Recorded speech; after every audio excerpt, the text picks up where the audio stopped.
Sometimes kindness shows up in the quietest moments. Moments where no one is watching. Moments where doing the right thing feels small, but changes everything. This is one of those stories. A story about a tired single dad, a powerful boss, and one unexpected act of kindness that turned both their lives in a new direction. Before we begin, take a moment to subscribe, like, and share your thoughts in the comments. You are watching Story of Pure Kindness, where real emotions and simple goodness remind us that kindness still matters. Now let me tell you this story. Mark hadn't planned to stay late that night. He never did. As a single father, every minute mattered. His 8-year-old son Ethan was waiting at home with a neighbor, probably already asleep on the couch with the TV still on. Mark worked as a maintenance supervisor at a large corporate office in Chicago. The pay wasn't great, but it was steady. Steady meant food on the table, rent paid on time, and school supplies for Ethan. That was all Mark cared about. That Friday evening, the company hosted a celebration. Big clients, fancy drinks, loud laughter. Mark was only there because his boss, Claire Reynolds, had asked him to stay behind in case something broke. Claire Reynolds was known throughout the company. Sharp suits, confident voice, always in control. She was the kind of boss who scared people without raising her voice.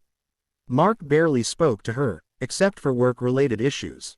To him, she felt untouchable, like someone from a different world. As the party wound down, Mark finished his checks and packed up his tools. He was ready to leave when he noticed Claire sitting alone at the bar area. Her posture was off, her eyes looked tired, and the empty glasses beside her told a story he didn't expect.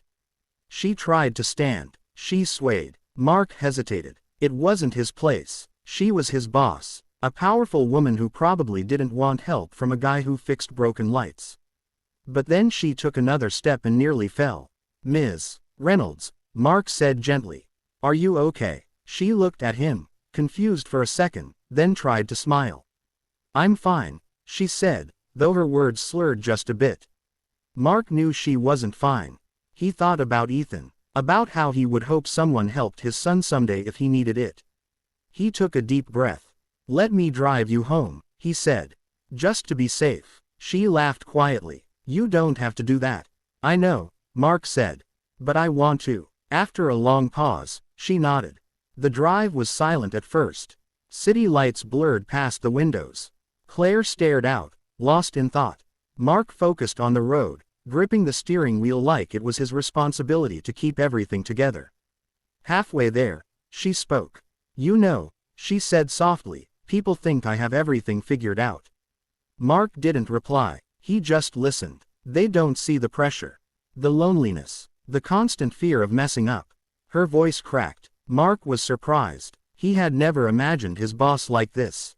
Vulnerable, human. When they reached her home, Mark walked her to the door, made sure she was steady, and waited until she was safely inside. "Thank you," she said, her eyes meeting his. "You didn't have to help me."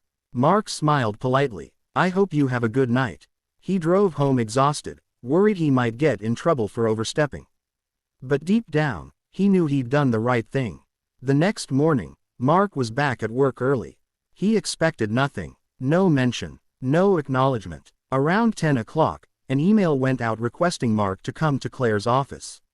His stomach dropped. He knocked and stepped inside. Claire looked different, calm, clear-eyed, professional. "Please sit," she said. Mark sat, hands folded, heart racing. "I want to talk about last night," she began. Mark nodded, bracing himself. She took a breath. "You showed me kindness when you didn't have to. You treated me like a human being, not a title." She paused, her voice steady but emotional. "No one has done that for me in a long time." Mark didn't know what to say. Then she continued. "I looked into your file this morning," she said. "I didn't realize you were raising your son alone. Or that you work 2 extra shifts a week just to make ends meet." Mark felt his throat tighten.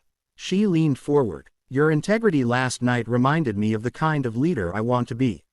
She offered him a promotion. Better pay, flexible hours, health benefits that would finally cover Ethan fully. Mark was speechless. "But that's not all," she said. She told him she had canceled a risky merger deal she'd been rushing into. She admitted that last night had been a wake-up call. That she needed to slow down. That she needed to surround herself with people who cared, not just people who obeyed. "I want you on my leadership team," she said. "Not because of what you did for me, but because of who you are." Mark left her office stunned. He sat in his truck afterward, tears filling his eyes.